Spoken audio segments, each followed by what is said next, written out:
Teman-teman di tengah bawah boleh bergantian dengan yang di atas ya. Silakan teman-teman di tengah atas ya. Silakan di tengah atas. Yang di bawah boleh bergantian, kameranya boleh diturunin dulu sebentar. Iya, sebelah kanan sekarang. Silakan sebelah kanan. Sebelah kanan. Gak sabar menuju ke 30 April 2025 di seluruh bioskop Indonesia ya. Dan langsung kita akan ngobrol sebentar ya teman-teman. Nanti kita akan ada sesi untuk ngobrol-ngobrolnya. Kita ngobrol dengan jajaran filmmaker terlebih dahulu. Bapak Chan para Servia dari Star Vision. Pak, ini menarik. Sebelum melakukan juga Prangkota ini udah melakukan world premiere-nya di ajang Festival Film Internasional bergengsi di Rotterdam. Dan ini sebentar lagi juga 30 April akan tayang di seluruh bioskop Indonesia. Yang ingin dibawa dan ditunjukkan ke seluruh penonton Indonesia dari Prangkota seperti apa Pak? Silakan. Ya, terima kasih. Saya rasa lebih mudah berceritanya dengan sneak peek preview yang tadi kita udah kasih lihat. Jadi memang Perang Kota ini adalah sebuah cermin bagaimana sebetulnya anak-anak muda zaman sekarang ini memahami revolusi itu sebetulnya seperti apa. Dan apapun juga yang kita perlihatkan di dalam Perang Kota akan menjadi sesuatu yang dekat dengan kita. Kita akan berbicara tentang manusia-manusia yang terlibat dalam perang itu sendiri. Ada cinta di sana, ada pengkhianatan, dan bagi saya ini adalah sebuah film yang penting. Mungkin selama ini kami di Star Vision waktu diajak oleh Molly, aku tuh dari dulu banget ya, Molly sama Rama, aku ingat banget di Bandung, di Festival Film Bandung, waktu film Fiksi menjadi film terpuji di Festival Film Bandung, lupa saya tahun berapa, aku udah bilang aku mau banget deh kerjasama satu hari. Dan akhirnya pada waktu Perang Kota menjadi bagian dari Star Vision, saya bangga karena di samping kita ingin berkontribusi untuk memberikan sumbangan penonton yang baik, juga kita butuh melakukan eksplorasi yang sinematis, ya kan, yang penjajakan cerita-cerita baru yang akhirnya bisa dipersembahkan dan memberikan kekayaan karya perfilman nasional kita. Dalam Perang Kota ini kita akan mendapatkan pengalaman sinematik yang istimewa, intens, dan daya tarik yang seyogianya generasi muda sekarang butuh tontonan berbeda seperti ini. Mungkin itu. Yes, dan kali ini kan akhirnya berkesempatan Pak dari Star Vision bekerja sama dengan Sinesure itu. Jadi ada ini, thank you. Nah, ini dia. Bagaimana Pak pada saat ngobrolnya pada saat itu Pak dengan Star Vision dan Sinesure dari Prangkota Mbak Molly sendiri ke paparannya seperti apa waktu pertama ngobrol intens untuk idenya dan juga menjalankan produksi yang sangat luar biasa ini Pak? Ini udah lumayan lama ya, cukup panjang, dan sebetulnya pada waktu kita mulai obrolan ini pun malah akhirnya beranak pinak jadi dua malah. Iya, betul. Ya kan? Karena memang saya merasa bahwa Molly paham banget apa yang ingin diceritakan dalam karyanya, dan ini menjadi sesuatu yang sangat menarik. Dan saya rasa prosesnya ringkas ya, enggak. Yang bikin lama itu sebetulnya bukan proses negosiasinya, ya, tapi proses syutingnya yang memang ternyata mengangkat sebuah film dengan periode yang cukup lama ya, di tahun 1946 ini bukan hal yang mudah. Dan saya melihat di sini seluruh kru yang terlibat, seluruh cast yang terlibat telah mendedikasikan dengan segala upayanya agar film ini bisa memberikan experience yang berbeda untuk penonton di tanah air dan internasional. Di Rotterdam responnya sangat luar biasa, dan saya juga berharap teman-teman ini pada suka nggak sih tadi? Jadi itu yang paling penting kan. Jadi menurut saya kesan ini, pesan dari apa yang kita hari ini sampaikan kepada teman-teman di sini ini yang harus dikabarkan, karena alangkah sayangnya apabila nanti pada tanggal 30 April kita tahu akan banyak film yang tayang bersamaan, dan semoga film ini memberikan sesuatu yang berbeda yang sangat, menurut saya ini film eksotik banget ya. Ceritanya jelas, oke, perang perang ini bukan hanya sekedar fisiknya, tapi perang batinnya, emosinya, juga ada cinta, ada pengkhianatan. Saya sebetulnya maunya ngomongnya perselingkuhan ya. Ini lebih halus deh, karena ini puasa pengkhianatan aja. Pengkhianatan, Jadi yes. jadi sangat menarik. Oke, siap. Tepuk tangan untuk Bapak Cantoros. Terima kasih, Bapak Ros. Kita ke Mas Rama nih, Mas Rama. Ini kan perjalanan yang cukup panjang dari film Perang Kota dan akhirnya sebentar lagi terrealisasi. Bahkan 20 menit tadi kita udah menyaksikan untuk teman-teman di Indonesia. Bukan di Rotterdam kemarin udah eksklusif penayangan yang sangat luar biasa, Mas. Kalau boleh diceritakan proses perjalanan dan perjuangan film ini saat hari ini udah mulai terrealisasi seperti apa, Mas, yang bisa dibagikan? Silakan. Terima kasih semuanya teman-teman media sudah hadir di sini. Saya dan mungkin teman-teman semua di Perang Kota sangat bersyukur kita bisa berkumpul di siang hari ini untuk sneak preview. Ya perjalanan Perang Kota kalau nggak salah waktu itu kita mulai di sekitar tahun 2018 atau 2019 gitu, kalau 18 ya. Ya kita sangat semangat sekali dengan ide film ini gitu, sampai akhirnya ketemu pandemi COVID gitu yang cukup lama. Tapi alhamdulillah waktu itu ya karena kami sebelumnya sudah pernah cukup malang melintang di beberapa festival film, kemudian kita mencoba untuk apply di beberapa platform yang ya karena pandemi gitu ya, maksudnya kita nggak bisa syuting, nggak bisa gimana terus akhirnya kerjaannya cuma bikin aplikasi, istilahnya bikin ngisi aplikasi kemudian kita kirim ya. Bersyukur sekali selama dalam waktu itu kita dapat platform ini platform itu gitu yang mungkin akhirnya lead ke beberapa kerjasama dengan dengan co-producer di beberapa negara seperti Prancis, kemudian Belanda dan lain-lain gitu. Ya sampai akhirnya sekarang insya Allah bulan depan tanggal 30 April sangat tidak bisa dibayangkan sih bagaimana kami bersyukurnya gitu. Kira-kira sih gitu. Yes, jadi banyak support yang diberikan untuk film Perang Kota dari nggak cuma di Indonesia tapi juga dari berbagai negara, melihat bagaimana penceritaan dan juga konflik yang dibawa ya, Mas Ramadi ya. Siap, terima kasih. Tepuk tangan untuk Mas Ramadi. Kita ke Mbak Moli Surya. Sebelum ke Meraih, kita pengen tahu dulu pada saat kemarin kan melakukan world premiere itu kan di Belanda. Dan tadi 20 menit saat kita ditunjukkan ada kaitan ya, keterkaitan yang sangat erat antara Indonesia dan juga Belanda. Kita pengen tahu dari Mbak Moli, apa tanggapan dari teman-teman pecinta film di Belanda pada saat selesai menyaksikan Perang Kota pada saat itu, Mbak Moli? Ya, mereka sangat antusias dan responnya sangat positif. Saya juga kebetulan karena filmnya film penutup, jadinya cukup dapat perhatian lah dari media gitu. Jadi sempat ngobrol panjang dengan beberapa wartawan gitu yang istilah yang sangat tergugah gitu, yang cerita gitu. Oh, nenek saya tuh dulu di Indonesia.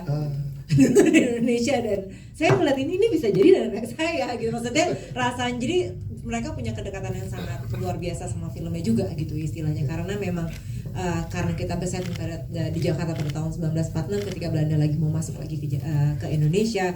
Ini orang-orang Belanda yang merasa rumahnya itu di Indonesia gitu istilahnya, bukan jadi udah sekian lama mereka di Indonesia dan merasa rumahnya di Indonesia gitu. Jadinya ada kulturnya juga sudah pada saat itu gitu ya, dengan ada bahasa Belanda, banyak bahasa Belanda, kulturnya sudah melebur dia. Jadi penonton sana merasa sangat dekat dengan film ini, dan mereka menurut mereka untuk ini sebuah film sebuah film tentang masa itu yang cukup bahasa Indonesia mereka mengatakan bernuans, cukup mempunyai nuans gitu, nggak hitam putih kurang lebih gitu. Yes, itu tanggapan yang luar biasa karena sebagai closing juga di Rotterdam Film Festival ya. Dan sekarang ke Perang Kotanya untuk masyarakat Indonesia di 30 April 2025 nanti. 20 menit lagi kita udah disuguhkan dengan banyaknya menduga-duga. Nah, tapi value apa sih Moli yang pengen dibawa, value-nya seperti apa yang pengen disampaikan ke seluruh penonton Indonesia di 30 April nanti? Silakan. Fokus film ini anchor dari memang ada 3 karakter di Perang Kota gitu yang kuat gitu. Ada Aisyah, ada Fatimah, ada Hazil gitu. Dimana 3-tiganya terlibat dalam cinta, perjuangan dan pengkhianatan ini. Yes. Tapi anchor dari film itu sendiri ada pada Isa yang memang mempunyai apa ya istilahnya ya, mempunyai tuntutan untuk menjadi seorang pejuang gitu istilahnya, dan memang seorang pejuang tapi juga di mana selain berjuang untuk kemerdekaan juga ada keseharian di situ, karena perang pun kita butuh makan gitu. Jadi kita perang pun kita butuh menafkahi diri sendiri gitu, dan jadi apa ya, sepanjang film tuh juga ada keseharian mereka gitu, gimana seorang Fatima sulit memberi makan buat anaknya gitu, gimana Isa sebagai seorang bapak sulit untuk menafkahi gitu di zaman yang sulit gitu. Jadi cukup relatable ya sebenarnya, karena saya maksudnya ini cukup sebuah keseharian yang menurut saya mungkin kita semua juga pernah mengalami gitu, cuma dalam masa politik yang cukup genting gitu, kurang lebih sih gitu. Jadi perjuangan tidak hanya di luar rumah, di dalam rumah pun ada ya, terjadi perjuangan. Ada perjuangan dalam rumah, dan perang dalam luar rumah dan di dalam rumah juga. Perang di luar rumah dan di dalam rumah, luar biasa. Dan akhirnya terwujud kolaborasi bersama dengan Star Vision. Tadi kita udah dengar langsung dari Pak Paris. Kalau dari Mbak Molly Surya sendiri? Saya sangat excited dan jujur sangat berterima kasih, sangat grateful, dan juga jujur ya, maksudnya film ini mungkin kalau yang tahu karir saya sebelumnya, saya selalu membuat film yang skalanya lebih kecil gitu istilahnya. Jadinya jadi untuk lompat ke film, bukan lompat sih, apa ya, untuk berkembang ke sebuah film klasik dan epic seperti Perang Kota ini, memang kita butuh banyak dukungan gitu, dan Star Vision menurut saya mempunyai apa ya, sebagai salah satu studio paling besar di Indonesia juga, mereka masih mempunyai visi seorang filmmaker gitu istilahnya, yang menurut saya masih menghargai apa ya, memang kita memang sebuah produk sinema gitu, sebuah produk film, tapi ini juga sebuah sinema gitu, gimana lo datang ke bioskop dan menikmati sebuah film dan tergerak gitu. Menurut saya kesamaan visi itu sih yang membuat saya sangat excited untuk dua film kita ya Pak. Yes, ya. Yang insya Allah dulu tahun ini. Yang cuma 2 bulan lagi kita baru press untuk judul yang satu lagi kan. Terima kasih Mbak Uli Surya, luar biasa, thank you. Nanti kita ngobrol dengan pertanyaan teman-teman media. Tapi kita ke jajaran cast, ada abang kita Chico Jericho sebagai Isa. Mas Chico main biola sekarang? Oh, nanti di dalam premier ya. Di dalam premier main biola sih menarik. Karakter Isa, kita pengen tahu karakternya seperti apa, dan pengen tahu juga cerita dari Bang Chico. Gimana pertama kali ditawarkan proyek ini? Silakan. Oke, saya bercerita tentang karakter Isa dulu. Iya, silakan. Ya, karakter Isa ini adalah Isa seorang bapak, seorang suami, dan juga dia seorang guru. Bisa dibilang dia seorang pejuang, dia bukan pahlawan ya. Dia seorang pejuang yang bisa dibilang tidak sempurna. Dia menginginkan kemerdekaan. Gitu, di zaman yang benar-benar dibilang Indonesia pada saat itu sudah merdeka, tapi masih banyak penjajah saat itu, dan bagaimana dia bertahan untuk melindungi keluarganya, dan bagaimana dia harus menjalankan misi karena dia salah satu orang yang diseniorkan di dalam sebuah organisasi pada saat itu. Yes, baru boleh segitu karena tadi baru kita lihat juga 20 menit ya. Belum boleh banyak-banyak dulu. Terus gimana saat pertama kali diajak bekerja sama dengan proyek ini? Nggak bisa napas, deg-degan, berkecamuk, mix up feeling. Happy banget sih ditawarin film sama Molly Surya. Iya. Karena kebetulan gue waktu pacaran sebelum gue nikah, gue nonton filmnya Molly. Oh, jadi movie date-nya filmnya Molly ya. Film Molly waktu itu nonton Marlina. Terus wah, suatu saat siapa tahu gue bisa diajak main film sama Molly. Bener, diajakin ketemuan waktu itu sama Rama, ngobrol ngopi pagi-pagi. Ditanya-tanya lagi dalam proyek apa, dan kebetulan waktu itu belum lagi jalan proyek apa-apa. Ditawarin lah proyek film ini, Perang Kota. Gue langsung diem, langsung gue yain. Gue baca skripnya, dan ini it's very challenging buat gue, karena untuk menghidupkan karakter Isa ini karakter yang sangat kompleks ya. Orangnya introvert, di dalam pikiran itu berjalan terus, berperang. Dalam pikiran dia mikirin bagaimana cara dia bertahan, bagaimana dia cara menafkahi keluarganya, bagaimana dia memperjuangkan gitu kemerdekaan yang sama-sama di mana semua orang pada saat itu lagi ingin memperjuangkan kemerdekaan dari tangan kolonial. Yes, jadi langsung tanpa banyak berpikir langsung yes gitu Dan ya. ada PR lagi, Adalah, saya nggak pernah menyentuh biola. nah itu gimana pertanyaan selanjutnya? Gimana saat ada tantangan dan mainnya luar biasa? Dan kebetulan oleh Sina Surya difasilitasi gitu. Kami ada coaching untuk biola. Yang pertama saya dapat raport C. Itu udah bagus ya, untuk awal cek bagus ya. Berapa lama tuh Ya mulai naik lah ya, mulai naik. Bisa ditanya sama Molly sama Rama, karena kita latihan biolanya di kantor Sina Surya. Mungkin mengganggu mereka lagi bekerja pada saat itu lagi nulis skrip. Tapi I'm happy. Jadi banyak banget yang harus dikejar di Toko Isa ini, dan juga dari segi dialog tadi teman-teman mungkin juga sudah nonton ya. Kita harus mendeliver senatural mungkin bagaimana caranya, tapi berbahasa Indonesia yang baik dan benar pada era tersebut. Gitu. Yes, tepuk tangan dong untuk Mas Chico Jericho. Sebelum ke jenjang lain, kita minta konfirmasi ke Mbak Molly Surya nih. Pemilihan Chico Jericho gimana ceritanya dan berapa lama tuh berarti proses belajar main biolanya juga?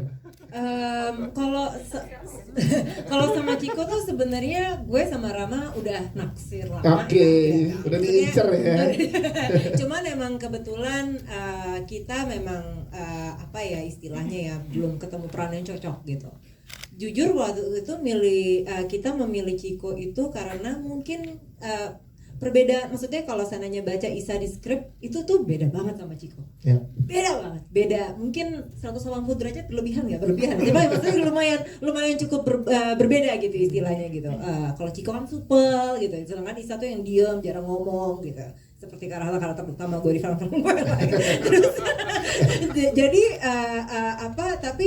dan ada juga, maksudnya ada yang belum gue bisa gue reveal di sini.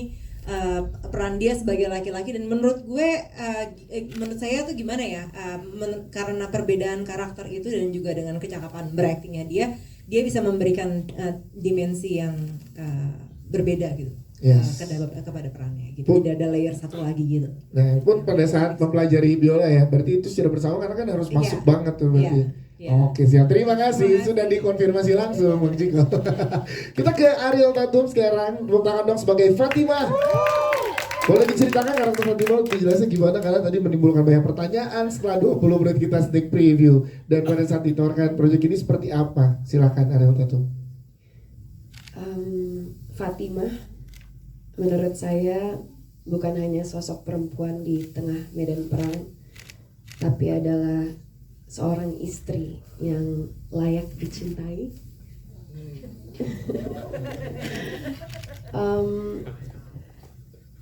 Peran sosok ibu di dalam diri Fatimah ini menurut saya sangat naluriah ya.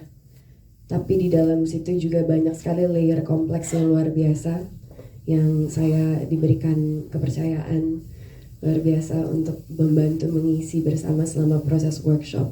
Yaitu di dalam situ ada resiliensi yang sangat tinggi, ada semangat berjuang yang sangat tinggi, ada cinta dan kasih yang luar biasa kepada suaminya, dan juga aku merasa kualitas-kualitas yang ada di diri Fatimah itu banyak sekali aku temukan di perempuan-perempuan di hidup aku. Jadi bisa dibilang Fatimah adalah sosok yang cukup inspiratif sih buat aku pribadi juga gitu. Dan jujur pas pertama kali banget ditawarin untuk join di film Perang Kota ini, reaksi pertama aku adalah nangis, Pak. Aku nangis beneran, because I've been a fan of Molly's work for so long. Dan aku rasa teman-teman yang lain juga merasakan hal yang sama gitu, semua cast yang ada di film ini gitu. Sungguh sebuah kehormatan diberikan kepercayaan dan kesempatan untuk membantu menghidupkan karakter Fatimah yang luar biasa inspiratif buat aku. Yes, di sini bareng sama Bang Ciko dan juga Jerome. Gimana Ariel tuh nge-build chemistry dengan dua sosok yang sangat luar biasa di kanan kiri kamu ini? Kami diberikan kesempatan yang cukup panjang ya untuk saling membantu memperkuat karakter masing-masing, dan tentu saja sebelum kami masuk ke karakter masing-masing, kami juga banyak waktu untuk sharing bertiga secara personal gitu, bukan sebagai karakter. Jadi kami bangun dulu dari hubungan personal kami bertiga. Kita banyak sekali proses workshop sama Bapak Aji Bong. Di luar itu juga kami banyak melakukan kegiatan bersama, dan sepanjang proses syuting itu juga kami selalu bersama. Jadi nggak kesulitan sama sekali sih, itu proses yang sangat menyenangkan dan sangat aku rindukan sejujurnya. Kayaknya bisa dibilang ini adalah proses film yang paling panjang yang pernah aku lalui. Ya. Kita berapa bulan? 6 bulan? 8 bulan? 6 bulan gak sih? Sumpah 6 bulan kan? Iya lama banget tuh, kita selalu bersama-sama setiap hari. Ya. Selama reading 8 jam, 6 jam setiap hari bersama-sama. Jadi aduh sedih banget rasanya pas kita harus berpisah. Yes, itu dia kekangenannya akan dijawab di 30 April nanti. Ariel Tatum, tepuk tangan teman-teman. Terima kasih. Kita ke Jerome Kurnia. Mana Mbak yang di sini tadi? Oh ini dia. Jerome Lovers. Iya. Ada atas juga ternyata ya. Ih gitu ya. Oke. Jerome Kurnia, pengen tahu Jerome saat pertama kali mendapatkan proyek ini gimana sih ceritanya lo bisa ada di sini Jerome? Itu dulu nih. Oke, tapi lo harus tahu bias ada fun fact dikit. Silakan. Gue masih sedikit speechless karena ini baru pertama kali gue ngeliat di layar besar. Jadi rasanya tuh beda banget. Iya. Dan mereka juga, dan itu seneng banget sih. Dan apa tadi lo apa? Pertama kali dihubungin sama Bang Oli gimana ceritanya? Oh panjang. Iya. Kesannya udah berapa lama ya? Gue udah lupa deh. 7 tahun yang lalu. 7 tahun yang lalu ya. Kalau punya anak udah SD. Iya benar. 7 tahun yang lalu tiba-tiba ada DM masuk. DM ya? Oke, DM awalnya. Modern. Terus? Ada DM yang masuk. Ada yang nawarin nih. Dan gue udah tahu pada saat itu Rama siapa, Molly siapa, gue ngefans banget sama karya-karyanya mereka. Pas DM masuk, boleh ketemu, wah dapet nih gue bilang kan. Tapi gak gue bales dulu. So jual mahal dikit. Gue bilang mungkin 3 jam lagi lah gue bales. Tapi bertahan 2 menit doang langsung gue bales. Gak bisa. Kepikiran udah. Mau disuruh nih yang DM. Nah, akhirnya setelah itu kita ketemu, kita ngopi pagi-pagi, ngobrol dan tukar pikiran mau bikin film Perang Kota ini. Dan sampai sekarang gue bahagia banget itu belum ada judul ya, tapi belum ada skrip bahkan. Oke, nanti kita ke Bang Molly, tapi ke Jerome dulu. Silakan lanjutkan dulu. Makanya tadi gue pas lagi duduk di sini 20 menit selesai, pas mau maju ke depan, gue merasakan sesuatu yang gue udah lama gak ngerasain. Gue grogi. Gue mau press con grogi ya. Iya. Mungkin karena ini means a lot to me. Yes. Setelah 7 tahun belakangan ini. Jadi ya itu mungkin bisa mendeskripsikan betapa bahagianya gue saat itu dan sekarang. Oke, sebelum lanjut ke gimana karakter Hazel, tapi ke Bang Molly dulu. Kok bisa 7 tahun lalu DM terus belum ada skrip, belum ada judul, udah ke Jerome Kurnia? Jadi waktu itu tuh aku ke bioskop nonton filmnya Mas Hanung Bramantyo. Dan kalau nggak salah tuh film pertamanya Jerome. Dan gue nonton tuh, aku nonton kayak openingnya ada satu karakter gitu yang full ngomong bahasa Belanda dari sambil jalan itu. Terus nggak pernah lihat pada saat, karena itu film pertamanya dia, nggak pernah lihat dia kan sebelumnya kan. Siapa nih anak gue gitu. Terus udah langsung buka IMDb, oke Jerome Kurnia, langsung kita Google, terus langsung dari Instagram loh. Wah nih, dan kayaknya rasanya ketika bukan cuma melihat seorang aktor yang bagus ya, tapi somehow aku ngelihat ada Hazel di situ. Memang karena pada saat itu lagi abis baca bukunya abis baca bukunya Mohtar Lubis dan Mohtar Lubis, kayaknya ada Hazel di sini. Dan pada saat itu akhirnya nge-stalk Jerome di Instagram. Ngirimin ke Rama, dia mah gitu. Dia kirim ke Rama ya. Oke. Pada saat ngobrol ternyata dikulik dan benar ternyata sosok Hazel dekat banget sama Jerome, Bang Molly. Iya, kita ngobrol beberapa kali gitu. Kita kalau pada saat itu diajak nama ngopi ya jam 7 pagi ya. Jam 7 pagi. Jam 7 pagi. Luar biasa. Jam 7 pagi. Itulah proses casting kita. Jadi kalau yang di DM ngajak ngopi jam 7 sama Mas Rama atau Bang Molly, iya. Jam 7 pagi yang ngobrol, ya kita ngobrol aja sih sebenarnya nggak ada pembicaraan banyak soal filmnya apa segala macam, tapi ya kita ngobrol pengen gimana cara kita berkomunikasi satu sama lain, dan ya udah kita jajaki mulai dari situ. Dan akhirnya berjodoh ya sampai dengan berjodoh. sekarang. Ya. Siap. Terima kasih sudah dikonfirmasi langsung sama Mbak Molly. Jerome Kurnia kembali ke Jerome, berarti karakter Hazil gimana saat mendapatkan karakter ini, yang bisa dijelaskan karakternya seperti apa sih? Perjuangan, cinta, pengkhianatan, part yang mana? Semuanya mungkin. Semuanya, mantap. Tapi kalau dikasih tahu nanti nggak asik. Betul. Hazil itu anak muda yang punya energi besar di dalamnya. Seperti anak muda pada umumnya lah ya. Tapi energi besar ini dia channelkan untuk kebebasan, untuk perjuangan. Dia merasa ini adalah takdir dia. Karena Hazil itu dia sangat tidak suka dengan penjajahan. Menurut dia ini nggak cocok gitu. Dan biasa anak muda kan punya perasaan itu lebih sering terjadi di sampai sekarang pun gitu kan. Jadi ini yang dia channelin adalah untuk ini tujuan hidup gue harus fight untuk kemerdekaan. Itu satu.